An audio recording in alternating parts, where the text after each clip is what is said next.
आज ना हम लोग ये कुर्मी आंदोलन इतना पीक पे आया है। 4 साल पहले जब हम भाषण देते थे तो हम जिक्र करते थे कि मेरी नानी हमें गाली देती थी कि हम उजारा कारा करेंगे लाने की। हम कई बार भाषणों में बोले कारा, तो कारा का मतलब क्या है?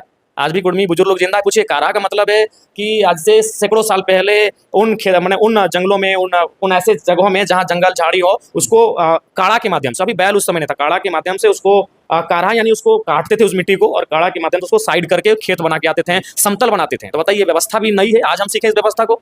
ये हमारी गालियों में है, ये हमारे लोक बोल चाल में है कि काढ़ा करेगा लाने की। तो हम लोग एक काढ़ा व्यवस्था है, ये प्राचीन व्यवस्था है, खेत बनाने की व्यवस्था को काढ़ा कहते हैं। एक बात तो है कि जब धर्म की बात आई है, और बार बार सब यही कहेंगे कि जाति वही रहती है, धर्म, भारत एक धर्मनिरपेक्ष देश है, धर्म लोग बदलते हैं, किसी अन्य धर्म को हस्तांतरित हो जाते हैं, लेकिन जो आपका कबीलाई लक्षण है वो आपका वही रहेगा। अभी आपको मैं 2-4 उदाहरण देता हूँ। गड्ढा गड्ढा ब्राह्मण, ब्राह्मण का मतलब सभी जानते हैं कि वो तो स्वर्ण है, ब्राह्मण यानी स्वर्ण, जनरल कास्ट। लेकिन आपको जानकारी होना चाहिए कश्मीर में एक ब्राह्मण है जिसको हम लोग गड्ढा गड्ढा या गद्दा ब्राह्मण कहते हैं, वो शेड्यूल ट्राइब की सूची में है। कश्मीर में एक मुस्लिम कम्युनिटी है डाड, DARD डाड, वो भी आपका शेड्यूल ट्राइब की सूची में है। तो ये जो बयान ये लोग दे रहे हैं, ये हमको लगता है कि जो अभी 32-36 शेड्यूल ट्राइब हैं, आप उनको सर्वे कर लीजिए, उनको सर्च कर लीजिए। उनमें से आधे क्रिश्चियनिटी की ओर आकर्षित हो चुके हैं, आधे हिंदुइज्म की ओर आकर्षित हो चुके हैं। वे लोग भी हिंदू पद्धति से पूजा पाठ करते हैं, या तो मिशनरी जो ईसाइयत की पद्धति है उससे पूजा पाठ करते हैं। तो ये अगर वो कह रहे हैं तो गलत कह रहे हैं। कल्चर, जहाँ तक कल्चर की बात है, संस्कृति की बात है, आदिवासी यानी शेड्यूल ट्राइब, 1965 में एक कमेटी बनी थी, लोकूर कमेटी, 1965 में।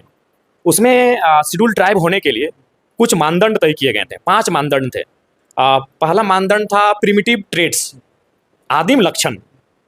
प्रिमिटिव ट्रेड्स यानी आदिम लक्षण। तो आदिम लक्षण का मतलब है, आज भी आप कुर्मियों को देखिए तो उनका जो है वो टोटेम है, उनका जो है गुष्टी है, टोटेम है, उनकी जो प्रथाएं हैं, उनके जो नेक नियम है, वो रूढ़िवादिता, बहुत सारी रूढ़िवादी प्रथाएं हैं।